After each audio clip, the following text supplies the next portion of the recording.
কুমিল্লার মুরাদনগরে অবৈধ দখলমুক্ত করা হয়েছে প্রায় 2.5 কোটি টাকা মূল্যের সরকারি খাস জমি। উপজেলার বোরারচর বাজারে দীর্ঘদিন ধরে দখলে থাকা 8 শতক সরকারি জমি উদ্ধার করেছে উপজেলা প্রশাসন। বুধবার মুরাদনগর উপজেলা সহকারী কমিশনার ভূমি ও নির্বাহী ম্যাজিস্ট্রেট মোহাম্মদ সাকিব হাসান খানের নেতৃত্বে পরিচালিত হয় উচ্ছেদ অভিযান। জানা যায়, মুরাদনগর উপজেলার ছালিয়াকান্দি ইউনিয়নের বোরারচর মৌজার সরকারি রাস্তার জায়গা দখল করে সেখানে অবৈধভাবে দোকান নির্মাণ করে ব্যবসা চালিয়ে আসছিল একটি প্রভাবশালী মহল। অভিযানে সব অবৈধ স্থাপনা অপসারণ করে জমি পুনরুদ্ধার করা হয়।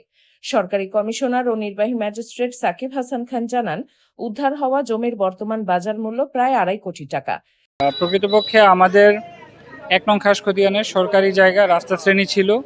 এখানে প্রায় আমাদের 8 শতকের মতো জায়গা ছিল। আমরা বেশ কয়েকবার অবৈধ দখলদারদেরকে নোটিশ দিয়েছি তারা যেন তাদের অবৈধ স্থাপনা সরিয়ে নিয়ে যায়, কিন্তু বারংবার তারা সেটাকে প্রত্যাখ্যান করেছে। তারই ধারাবাহিকতায় আজকে আমরা এখানে উচ্ছেদ অভিযান পরিচালনা করেছি এবং আমরা প্রায় সরকারের বর্তমান বাজার মূল্যের প্রায় 2.5 কোটি টাকার সম্পদ আমরা রক্ষা করেছি এবং আমরা এই জায়গাটা দখলমুক্ত করেছি।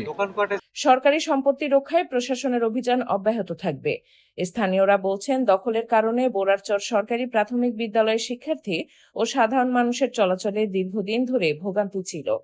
প্রশাসনের এই পদক্ষেপে সন্তোষ প্রকাশ করেছেন তারা। আমরা এই যে স্কুলের রাস্তাটা যে আজকে 17 বছর পরে আমরা যে উদ্ধার করতে পারছে প্রশাসন বা সরকারের তরফের থেকে, সরকারে আমরা ধন্যবাদ জানাই।